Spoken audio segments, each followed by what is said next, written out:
Human imagination is effectively infinite.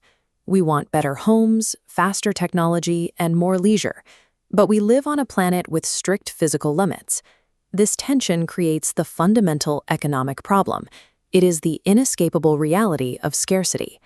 Scarcity isn't only a household budgeting issue. On a macro level, this same constraint dictates how nations survive, trade, and structure their laws.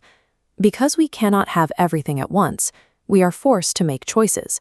Analyzing the mechanics of those choices forms the entire basis of economics. Every choice a society makes inherently means leaving another desire unfulfilled. There are no solutions, only trade-offs. This is opportunity cost. The true cost of any decision is not the money spent, but rather the next best alternative you had to give up to get it. When nations face these trade-offs on a massive scale, like choosing between healthcare and defense, the consequences are permanent. To manage these compromises, economists developed specific tools to visualize the limits. Opportunity cost turns a vague feeling of lack into a precise calculation. It is the tool that allows us to move from simply noticing scarcity to actively managing it. The primary tool for measuring these limits is the Production Possibility Frontier, or PPF. This diagram shows a basic PPF. The blue curve separates the attainable yellow area of production from the unattainable white space. Points on the curve represent maximum efficiency. Point A is where inefficiency occurs. High unemployment or wasted resources leaves output trapped inside the curve. The only way to reach point C is to expand the boundary itself. Discovering new materials or developing more efficient technology physically pushes the entire curve outward, representing economic growth. The PPF shows us the theoretical map of our boundaries. But a society needs a mechanical system to actually move resources around within those borders. That dynamic system is the circular flow of income. It acts as the engine that distributes our scarce resources. In this model's top loop, households provide labor to businesses, who pay income used to buy output. A complex economy adds financial, government, and international sectors. Leakages like savings, taxes, and imports remove money. Injections like investment, spending, and exports pump money back. If these leakages and injections aren't balanced at equilibrium, the engine fails.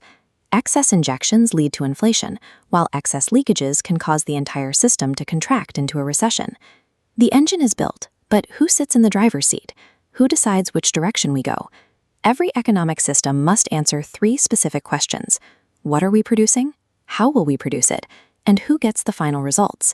In a command economy, the answers come from the top down. A central government owns the resources and dictates every part of the production and distribution process. A market economy takes the opposite approach. Here, individual firms and consumers make decisions based on self-interest and the price mechanism, with no central authority in charge. Both extremes face critical risks. Pure command models often suffer from inefficiency due to a lack of competition, while pure market models can lead to extreme inequality, where basic needs go unmet.